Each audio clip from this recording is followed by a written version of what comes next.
Quando vi minha nora subir naquela cadeira com a taça na mão, no meio do restaurante lotado, eu soube que minha vida nunca mais seria a mesma. Ela olhou para mim com aquele sorriso de canto de boca, sabe? Aquele sorriso de quem vai dar o golpe final. E deu. Na frente de 23 pessoas, ela me chamou de velha egoísta, de amargurada, de mãe que prefere morrer em cima do dinheiro do que ajudar o próprio filho. Disse que eu era um peso morto, que meu filho me suportava por pena, que eles só queriam que eu sumisse da vida deles. 23 pares de olhos me olharam com pena ou com desprezo. Meu filho Gabriel estava pálido, mas não disse uma palavra sequer. Nenhuma. Saí daquele restaurante com as mãos tremendo, sem jantar, sem chorar na frente deles. Mas o que ela não sabia, o que nenhum deles sabia, é que eu tinha um plano. E vocês não fazem ideia do que eu fiz depois daquilo. Mas antes de contar o que aconteceu, deixa eu voltar um pouco e explicar como tudo começou. Porque essa história precisa ser contada desde o começo. Desde quando eu ainda acreditava que família era sagrado. Antes de continuar, se você gosta de histórias de vingança e superação, se inscreve no canal e conta aqui nos comentários de onde está nos ouvindo. A gente ama saber até onde nossas histórias chegam. Meu nome é Marlene Costa Silva.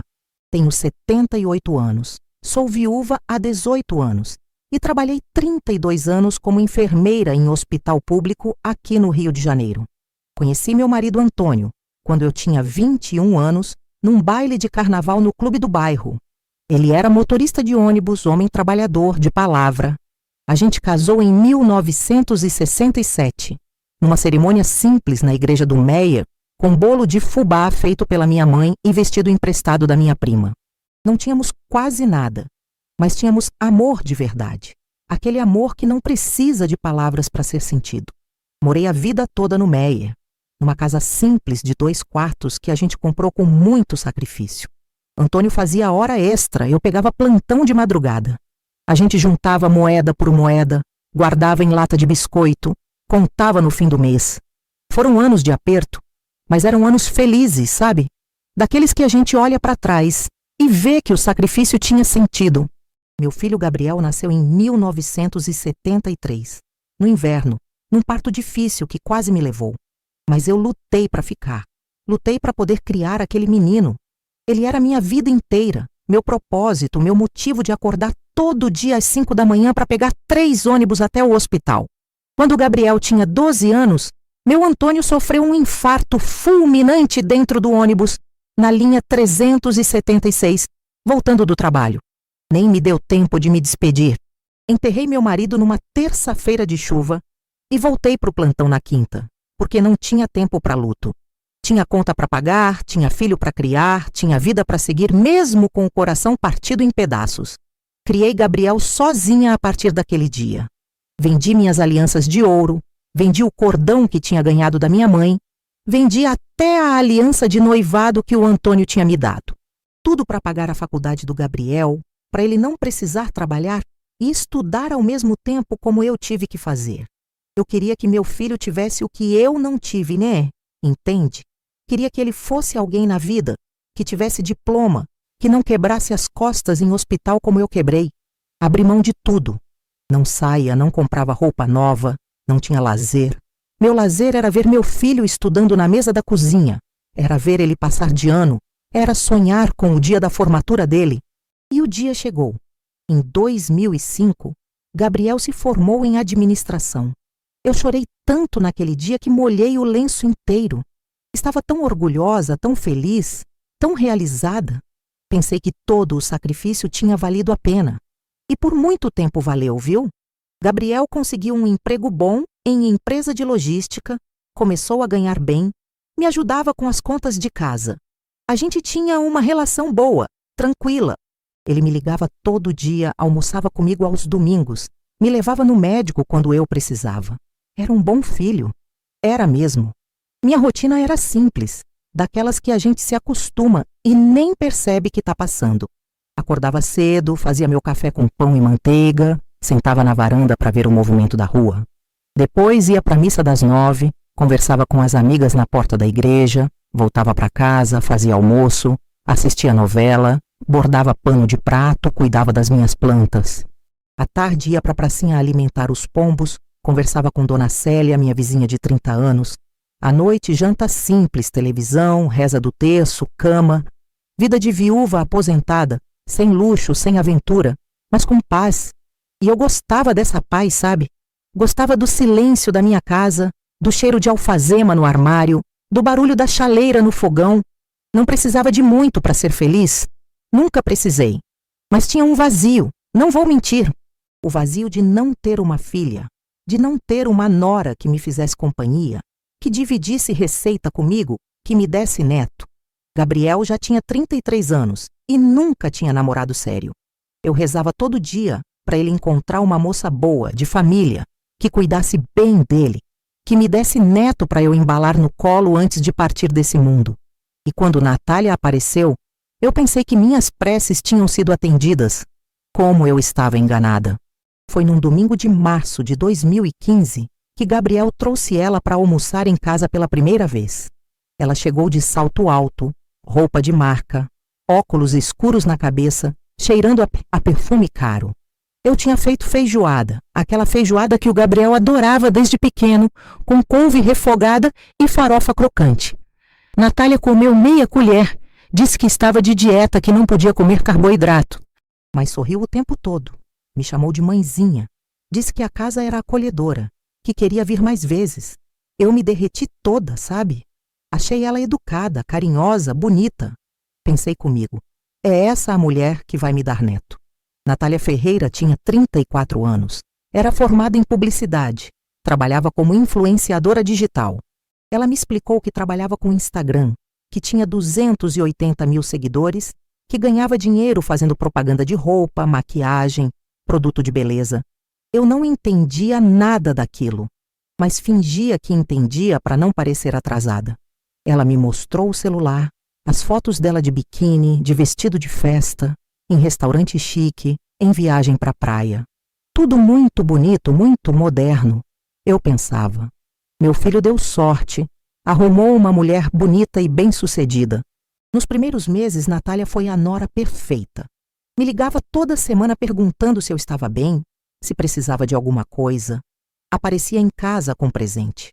Uma vez trouxe um creme anti-idade caríssimo. Disse que ia me deixar mais jovem. Outra vez trouxe uma blusa importada, tamanho grande, rosa-choque, cheia de brilho.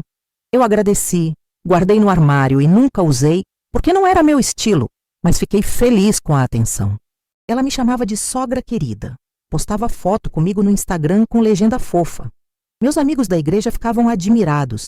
Diziam que eu tinha sorte de ter uma nora tão atenciosa. E eu acreditava nisso tudo. Eu realmente acreditava. Gabriel casou com ela em outubro de 2015, numa festa grande no salão de festas de um hotel em Copacabana. Eu paguei metade da festa, vendendo umas economias que tinha guardado em poupança. Não me arrependo, porque ver meu filho feliz não tem preço. Natália estava linda de noiva, e eu chorei muito na cerimônia, emocionada de ver meu menino construindo família. 1 ano depois, nasceu Lucas, meu netinho. E aí sim, eu pensei que minha vida estava completa. Tinha 68 anos, era avó. Tinha cumprido meu papel nesse mundo. Podia partir em paz quando Deus quisesse. Mas foi justamente quando o Lucas nasceu que as coisas começaram a mudar. De começo foi sutil, quase imperceptível. Natália começou a ficar irritada quando eu aparecia sem avisar. Dizia que eu tinha que ligar antes, que ela estava trabalhando, que eu estava atrapalhando. Eu pedia desculpa, ligava antes, mas mesmo assim sentia que eu incomodava. Ela reclamava da minha roupa, do meu jeito de falar, do meu sotaque de subúrbio. Dizia para eu não postar foto com o Lucas porque meus amigos do Facebook eram velhos e sem estilo. Eu engolia seco, mas não falava nada, porque não queria brigar, não queria perder meu neto. As visitas foram ficando mais raras. Toda vez que eu ligava, Gabriel estava ocupado. Toda vez que eu sugeria almoço de domingo, eles tinham compromisso. Natália começou a postar no Instagram que estava cansada de gente tóxica, que família nem sempre é quem tem o mesmo sangue, que ela só queria paz. Eu não entendia direito o que era aquilo, mas minhas amigas me mostravam, me falavam. Diziam que ela estava falando de mim, mas eu não queria acreditar. Pensava, não é possível, a Natália me ama, ela me chama de sogra querida. Foi em 2017 que tudo mudou de verdade. Eu tinha vendido minha casa no Meier por R$ 1.450.000 e guardado o dinheiro para minha aposentadoria. A casa era velha, mas ficava num bairro valorizado e a gente conseguiu vender bem. Eu contei para o Gabriel porque sempre contei tudo para o meu filho. Ele ficou feliz por mim. Disse que eu merecia descansar, que eu tinha trabalhado a vida inteira. Mas logo depois, Natália começou a me procurar mais. Voltou a ser carinhosa, atenciosa, me ligava todo dia, ia me visitar com o Lucas. Eu achei estranho, mas não desconfiei. Como eu era ingênua. 2 meses depois da venda da casa, Natália marcou um almoço comigo. Só nós duas. Ela disse que precisava conversar, que era assunto sério. Fomos num restaurante bonito em Ipanema, daqueles que tem guardanapo de pano e garçom de gravata. Ela pediu vinho, salada, falou de amenidades. Depois, no meio da sobremesa, soltou a bomba. Disse que sempre sonhou em ter uma loja de roupas, que tinha uma proposta incrível, que só precisava de capital inicial. R$ 250.000. Disse que era investimento garantido, que eu ia ter retorno, que ia ser sócia dela. Disse que confiava em mim, que eu era a única pessoa que ela podia contar. Eu fiquei sem reação. R$ 250.000 não era pouco dinheiro. Era quase 1/5 de tudo que eu tinha.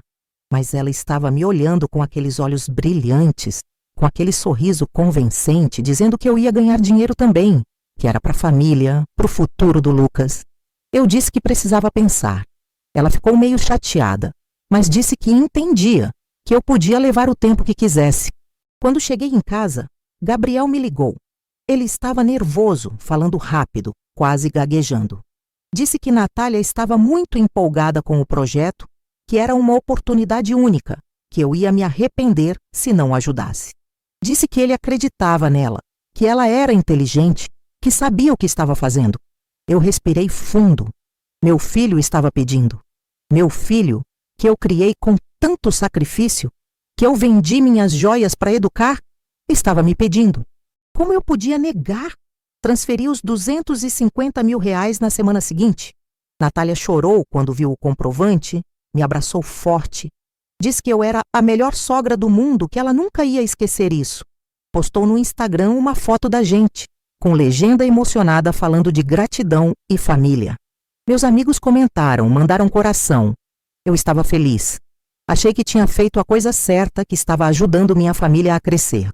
Nos primeiros 2 meses, Natália me mandava foto do projeto da loja, dos móveis, das araras de roupa. Dizia que estava tudo caminhando, que logo inauguraria. Mas o tempo foi passando e a loja nunca abriu. Sempre tinha uma desculpa.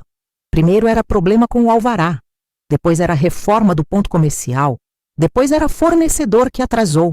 Eu perguntava. Ela mudava de assunto. Dizia que eu estava sendo ansiosa, que essas coisas levavam tempo. 3 meses depois, ela me ligou de novo. Estava chorando. Disse que estava desesperada, que o negócio estava em risco, que precisava de mais dinheiro. R$ 180.000 para salvar o investimento, senão ia perder tudo. Eu senti um aperto no peito. R$ 180.000, mais 180.000. Eu já tinha dado 250. Somava R$ 430.000, quase 1/3 de tudo que eu tinha juntado na vida inteira. Eu disse que não tinha como, que era muito dinheiro, que eu precisava daquilo para viver, para pagar minhas contas, para ter segurança na velhice. Natália desligou o telefone na minha cara. 5 minutos depois, Gabriel me ligou. Ele estava diferente, frio, distante. Disse que eu tinha que ajudar, que a família dele estava em risco, que eu era egoísta, que eu tinha dinheiro e não queria dividir. Disse que ele estava com R$ 95.000 de dívida no cartão de crédito por causa das despesas que Natália tinha feito, acreditando que o negócio ia dar certo. Eu não reconheci meu filho naquela voz, mas mesmo assim disse não. E foi a partir desse não que minha vida virou um inferno. Natália me bloqueou no WhatsApp. Não atendia meu telefone. Quando eu ia na casa deles, ela não abria a porta. Dizia pelo interfone que estava ocupada, que não podia receber visita. Eu implorava para ver o Lucas e ela respondia que ia pensar, que ia ver a agenda. Gabriel parou de me ligar, parou de responder minhas mensagens. Quando eu conseguia falar com ele, era frio, monossilábico, apressado. Dizia que estava sem tempo, que depois conversava. E nunca conversava. Fiquei 4 meses sem ver meu neto. 4 meses. 120 dias sem pegar aquele menino no colo, sem dar beijinho nele, sem ver ele crescer. Toda noite eu chorava no travesseiro pedindo a Deus que me iluminasse, que me mostrasse o que eu tinha feito de errado. Eu tinha dado dinheiro, tinha ajudado, tinha sido boa. Por que estava sendo punida? Foi nessa época que Natália começou com as indiretas nas redes sociais. Ela não me marcava, não falava meu nome, mas todo mundo sabia que era comigo. Postava stories com frases tipo: família tóxica é aquela que só quer controlar sua vida. Tem gente que só enxerga o próprio umbigo. Quando a velha geração não entende os sonhos da nova geração, sogra controladora é uma praga. Meus amigos me mandavam print, perguntavam se eu estava bem, ofereciam apoio. Eu morria de vergonha. Queria sumir. Queria que a terra me engolisse. Um dia encontrei com uma conhecida no mercado. Ela me olhou com pena e disse: Marlene, eu vi os posts da sua nora. Que situação difícil, né? Mas Deus sabe de todas as coisas. Eu sorri amarelo, agradeci e saí de lá com vontade de chorar. Minha vida tinha virado fofoca de vizinhança. Eu, que sempre fui discreta, respeitada, estava sendo exposta como vilã da história. Foi então que Gabriel me ligou de surpresa, 2 semanas antes do aniversário de Natália. Ele estava diferente na voz, mais suave, quase carinhoso como antes. Disse que estava com saudade, que o Lucas perguntava por mim, que eles queriam fazer as pazes.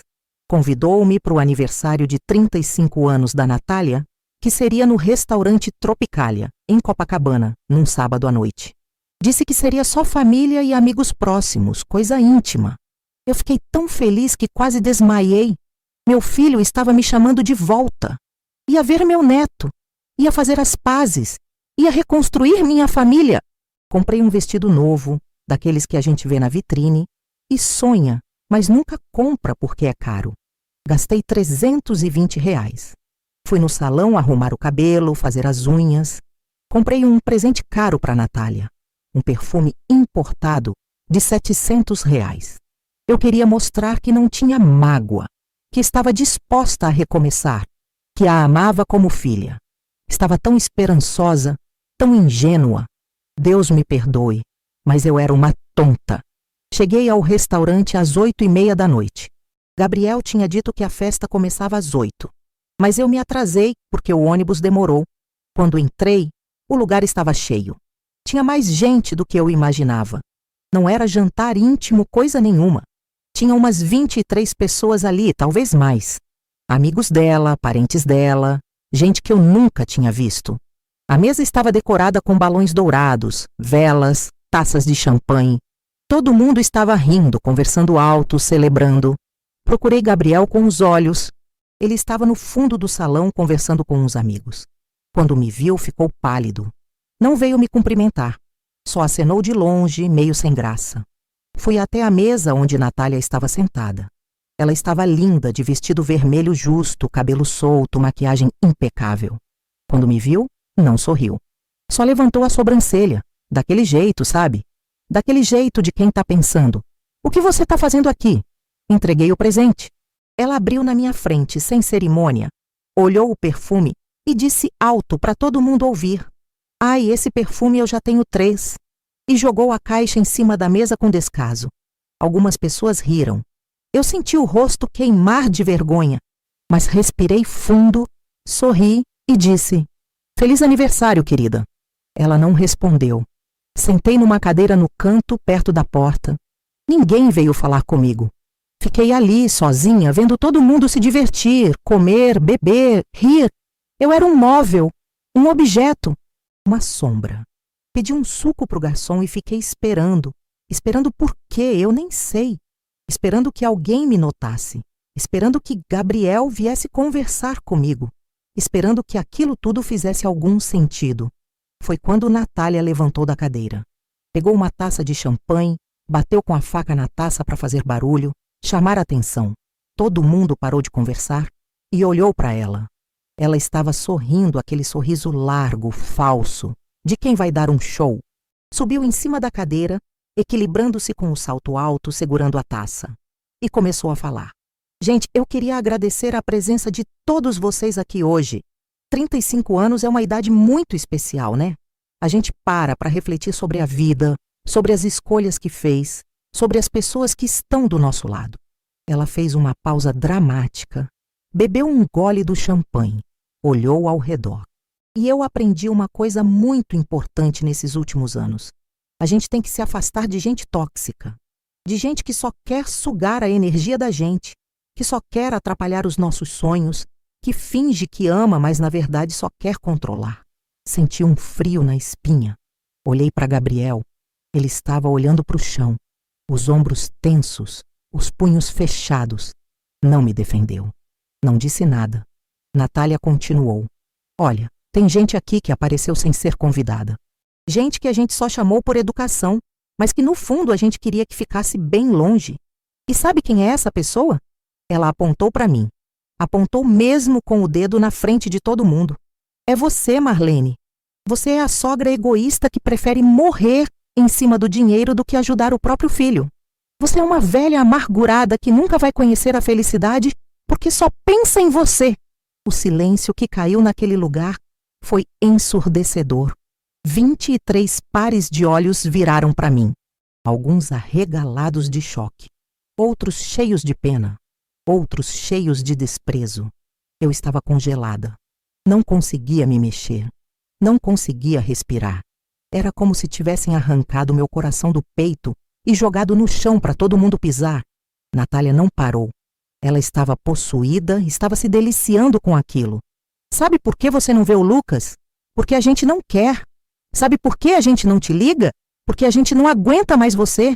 Seu filho te suporta por pena, Marlene. Só por pena. Porque se dependesse dele, você já estaria bem longe da nossa vida. Olhei para o Gabriel, implorando com os olhos para ele dizer alguma coisa, para ele me defender, para ele gritar que aquilo era mentira. Mas ele não fez nada. Absolutamente nada. Só ficou ali, pálido, olhando para o chão, com as mãos nos bolsos. Meu filho, meu único filho, o filho que eu criei sozinha, que eu alimentei com o suor do meu rosto, que eu vesti, calcei, eduquei, amei mais do que minha própria vida. Ele me traiu naquele momento. E aquela traição doeu mais do que qualquer palavra que a Natália pudesse dizer. Ela finalizou com a voz firme, quase gritando. A gente só quer que você suma, Marlene. Suma da nossa vida. Você não faz falta nenhuma. E ergueu a taça como se estivesse fazendo um brinde. Algumas pessoas bateram palma. Palma. Como se aquilo fosse engraçado, como se humilhar uma velha de 78 anos fosse motivo de comemoração. Eu me levantei. As pernas tremiam tanto que quase caí. Peguei minha bolsa, que estava no chão ao lado da cadeira. Olhei para Natália uma última vez. Ela estava sorrindo, vitoriosa, satisfeita. Olhei para o Gabriel. Ele continuava de cabeça baixa. Saí daquele restaurante sem dizer uma palavra. Não chorei na frente deles. Não dei esse gostinho, mas no ônibus, voltando para casa, eu desabei. Chorei tanto que molhei a blusa inteira. O motorista me perguntou se eu estava bem e eu só conseguia acenar que sim com a cabeça. Cheguei em casa às 11 da noite. Tranquei a porta, apaguei todas as luzes, deitei na cama e fiquei olhando para o teto no escuro. Fiquei ali a noite inteira, sem dormir, sem comer, sem tomar água, só pensando em tudo que eu tinha feito errado, pensando em tudo que eu tinha dado para aquela família, pensando na ingratidão, na crueldade, na maldade, e pensando que talvez fosse melhor eu morrer logo, antes de sofrer mais. Passei 11 dias trancada dentro de casa. Não atendia telefone, não abria a porta, não respondia a ninguém. Comia um pedaço de pão por dia, bebia água e passava o dia inteiro deitada. Não tinha força para nada. Não tinha vontade de viver. Até que no 11º dia, numa tarde de quinta-feira, Alguém bateu na minha porta com insistência. Era a Dona Célia, minha vizinha de 30 anos. Ela tinha chave da minha casa, porque a gente sempre trocou chave para emergência. Ela entrou, me encontrou largada na cama, com a casa toda fechada, cheirando a mofo e tristeza.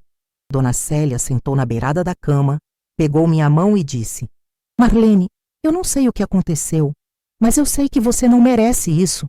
Você é uma mulher boa, trabalhadora, honesta.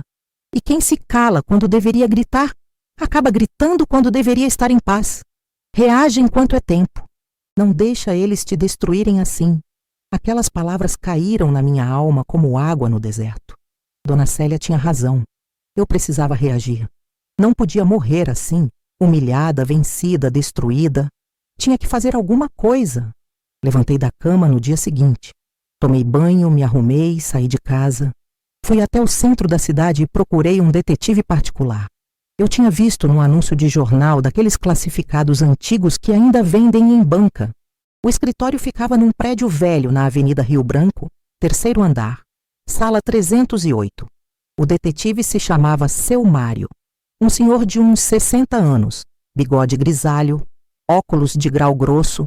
Contei minha história para ele. Ele me ouviu em silêncio, anotando num caderninho. Dona Marlene, ele disse quando terminei, a senhora quer que eu investigue sua nora, é isso? Eu respirei fundo e respondi. Quero saber onde foi parar o dinheiro que eu dei para ela. Quero saber se realmente tinha loja ou se foi tudo mentira. Quero saber a verdade, Ram. Ele cobrou R$3.000 pelos serviços.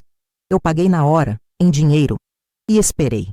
2 semanas depois, seu Mário me ligou. Disse que tinha informações importantes, que precisava me mostrar pessoalmente.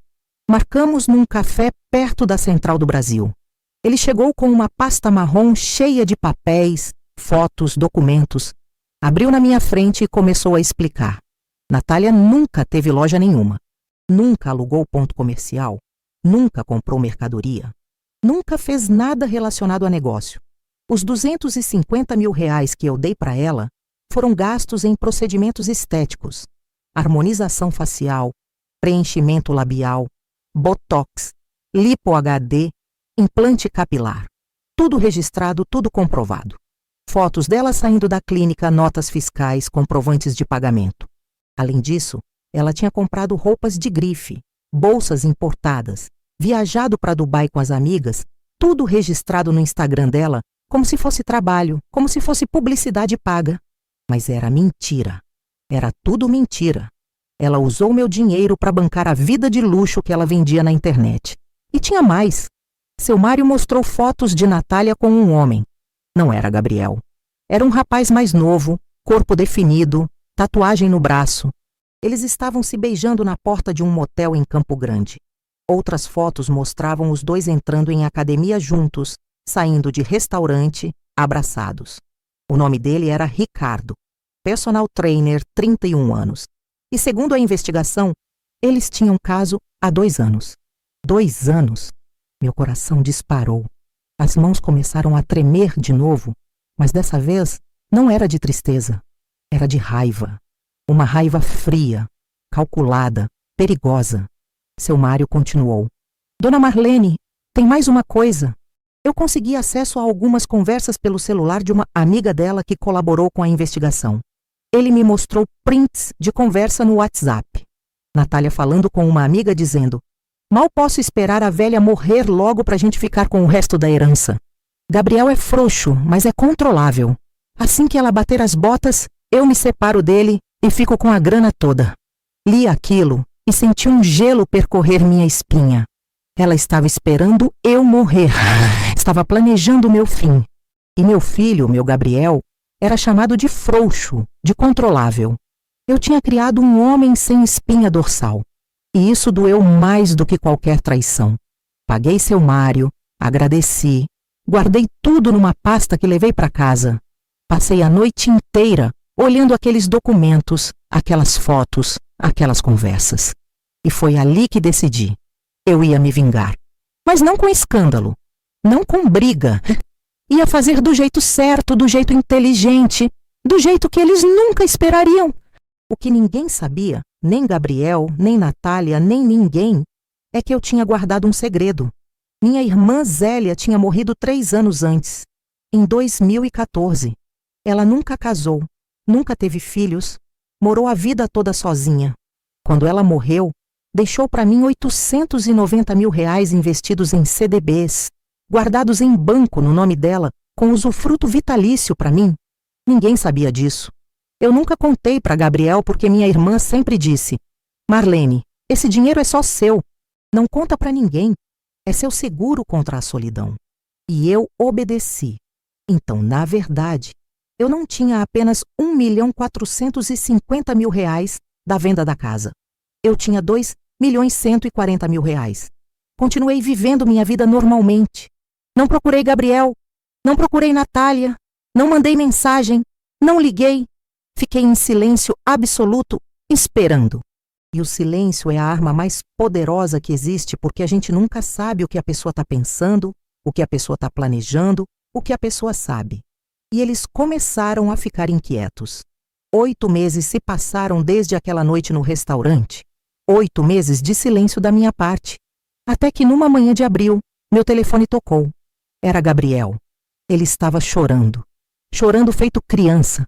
A voz embargada, soluçando, quase gritando. Mãe, eu preciso de você. Por favor, pelo amor de Deus, me ajuda. Respirei fundo. Meu coração acelerou, mas mantive a voz calma. O que foi, Gabriel? Ele me contou, entre soluços, que Natália tinha sido exposta. Uma seguidora tinha descoberto as fotos dela com o amante e tinha postado tudo num blog de fofoca. Em 2 dias, a história viralizou. Natália perdeu 180 mil seguidores em uma semana. Perdeu contratos publicitários. Perdeu credibilidade. Foi xingada, ameaçada, exposta publicamente. A vida dela desmoronou. E Gabriel descobriu tudo também. Descobriu a traição. Descobriu o caso.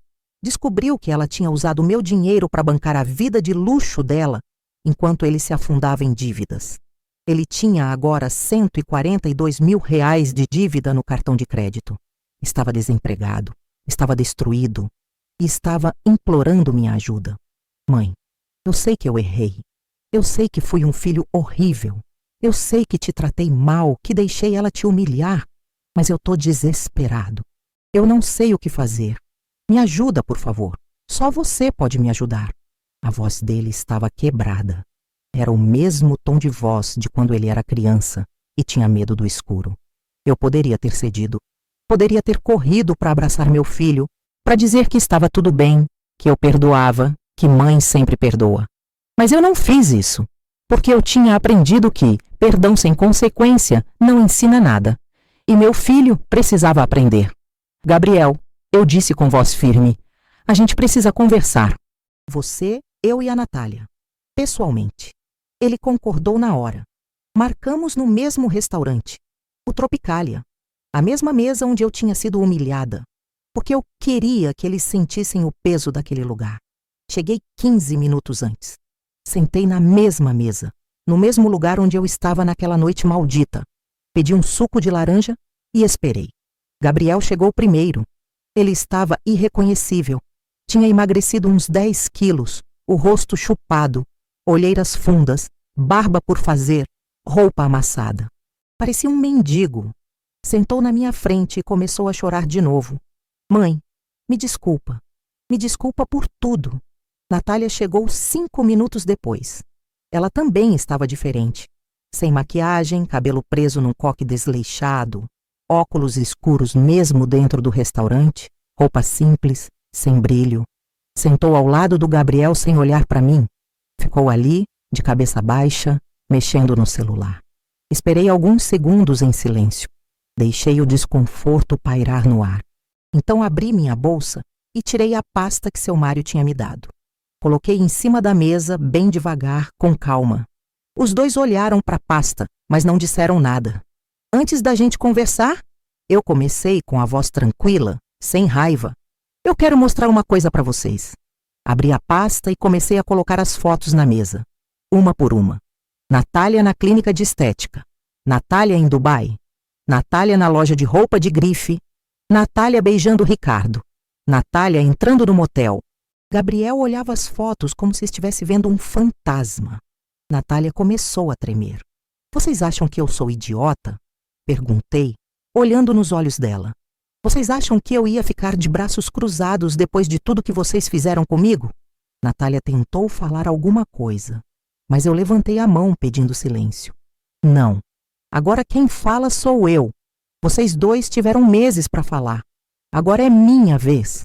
Peguei os comprovantes bancários. 250 mil reais que eu dei para você, Natália, para abrir uma loja que nunca existiu. Gastou em plástica, em roupa, em viagem. Nada disso foi para o Gabriel. Nada disso foi para a família. Foi tudo para você bancar sua mentira. Ela estava chorando agora. A maquiagem que não existia escorrendo mesmo assim. Os olhos vermelhos, as mãos tremendo. Então peguei os prints das conversas. E isso aqui? Mal posso esperar a velha morrer logo. Era de mim que você estava falando, né, Natália? Você estava esperando eu morrer para ficar com meu dinheiro. E chamou meu filho de frouxo, de controlável. Gabriel soluçou alto, cobrindo o rosto com as mãos. Juntei tudo de volta na pasta e fechei. Agora vocês querem minha ajuda, né? Querem que eu tire vocês do buraco que vocês mesmos cavaram. Querem que eu perdoe, que eu esqueça, que eu seja a mãe boazinha de novo. Fiz uma pausa, bebi um gole do suco e sorri. Sorri pela primeira vez em 8 meses. Pois agora quem sorri por último sou eu. Natália tentou se justificar. Disse que estava arrependida, que tinha feito besteira, que estava desesperada, que precisava de ajuda. Gabriel implorou perdão. Disse que me amava, que tinha sido fraco, que tinha medo de perder a família. Mas eu não me comovi, porque lágrimas fáceis não apagam humilhação profunda. Gabriel, eu disse olhando para o meu filho, eu passei 8 meses sofrendo, 8 meses sem ver meu neto, 8 meses sendo chamada de egoísta, de tóxica, de controladora, e você não me defendeu. Você ficou calado enquanto sua mulher me destruía na frente de 23 pessoas. Você é meu filho, e eu te amo, mas amor não significa aceitar desrespeito. Então eu contei para eles. Contei sobre o dinheiro da minha irmã Zélia. Contei que eu tinha 2.140.000 reais, não 1.450.000. Os olhos dos dois se arregalaram. Vocês nunca souberam disso. E sabe o que eu fiz com esse dinheiro? Comprei um apartamento de 3 quartos em Niterói, na praia de Icaraí, vista para o mar. Só no meu nome. E sabe quem vai morar comigo? Meu neto Lucas. Quando você reconquistar a guarda dele, Gabriel, e provar que é um pai presente, ele vai passar os fins de semana comigo. Mas vocês dois, vocês não vão ver 1 centavo sequer. Natália ficou pálida. Gabriel ficou em silêncio. Eu continuei. Eu já transferi todo o dinheiro para uma conta blindada. Já mudei meu testamento. Já deixei tudo documentado. Se eu morrer amanhã, metade vai para o Lucas em fundo protegido até ele fazer 18 anos. A outra metade vai para instituições de caridade. Vocês não tocam em nada. Levantei da cadeira, peguei minha bolsa e olhei para Natália uma última vez. Você me chamou de velha egoísta, de amargurada. Disse que eu ia morrer em cima do dinheiro. Pois é, minha filha, eu vou morrer em cima do meu dinheiro mesmo. Mas pelo menos vou morrer em paz, de cabeça erguida, com minha dignidade intacta, coisa que você nunca vai ter. Saí daquele restaurante sem olhar para trás. Ouvi Gabriel me chamando, mas não voltei. Não corri. Andei devagar, com calma, respirando o ar da noite, sentindo a brisa do mar. E sorri. Sorri porque finalmente eu tinha recuperado minha paz. Hoje, 2 anos depois, moro no meu apartamento em Icaraí. Acordo todo dia com o som das ondas do mar. Tomo café na varanda vendo o sol nascer. Trabalho como voluntária numa creche do bairro, cuidando de crianças que precisam de carinho. Vejo meu neto Lucas todo fim de semana. Ele tem agora 5 anos, é esperto, carinhoso, me chama de vovó com aquele sorrisinho banguela que derrete meu coração. Gabriel está refazendo a vida. Conseguiu um emprego novo, está pagando as dívidas aos poucos, faz terapia toda semana. A gente conversa, mas com limites claros. Ele sabe que nunca mais vai ter controle sobre minha vida, sobre meu dinheiro, sobre minhas decisões. E ele respeita isso. Está aprendendo a ser homem de verdade, com espinha dorsal, com caráter. Demora, mas ainda há esperança. Natália. Ela voltou a morar com a mãe dela. Perdeu tudo. Trabalha como vendedora numa loja de roupas no shopping. Não tem mais Instagram. Não tem mais vida de luxo. Não tem mais nada. Gabriel pediu divórcio 6 meses depois daquela conversa no restaurante. A guarda do Lucas ficou com ele, com visitas regulares dela aos fins de semana. Mas Lucas quase não fala dela. Diz que ela é chata, que só fica no celular, que não brinca com ele. Às vezes eu penso naquele dia no restaurante. Penso na humilhação, na dor, no desespero. E penso que se aquilo não tivesse acontecido, eu nunca teria descoberto a verdade. Nunca teria reagido. Nunca teria recuperado minha dignidade. Fui destruída para renascer. Fui humilhada para aprender a me defender. Fui traída para descobrir que a única pessoa em quem eu posso confiar plenamente sou eu mesma. Fiz questão de sorrir enquanto eles choravam no que eu chamo de velório do casamento deles, porque aprendi que respeito não se implora, se conquista com dignidade e se defende com coragem. Aprendi que mãe que se respeita não aceita desaforo de filho ingrato, nem de nora interesseira. Aprendi que dinheiro não compra caráter, mas revela quem não tem. E aprendi que vingança não é sobre destruir o outro. É sobre se levantar e mostrar que ninguém, absolutamente ninguém, me destrói. Hoje eu vejo que vingança também é sobre reconstruir a própria vida. É sobre olhar no espelho e reconhecer a mulher forte que sempre esteve ali, mas que precisava de um empurrão para sair da sombra. É sobre escolher a paz, a dignidade e o amor próprio acima de qualquer vínculo familiar tóxico. Se você chegou até aqui, se você se identificou com a minha história, se você também já passou por humilhação familiar, deixa seu comentário aqui embaixo. Conta pra gente como você lidou, como você reagiu e se inscreve no canal para não perder as próximas histórias. Porque a vida ensina e a gente aprende, às vezes do jeito mais doloroso, mas aprende. Um beijo no coração de vocês. E lembra, ninguém tem o direito de te fazer pequena. Ninguém!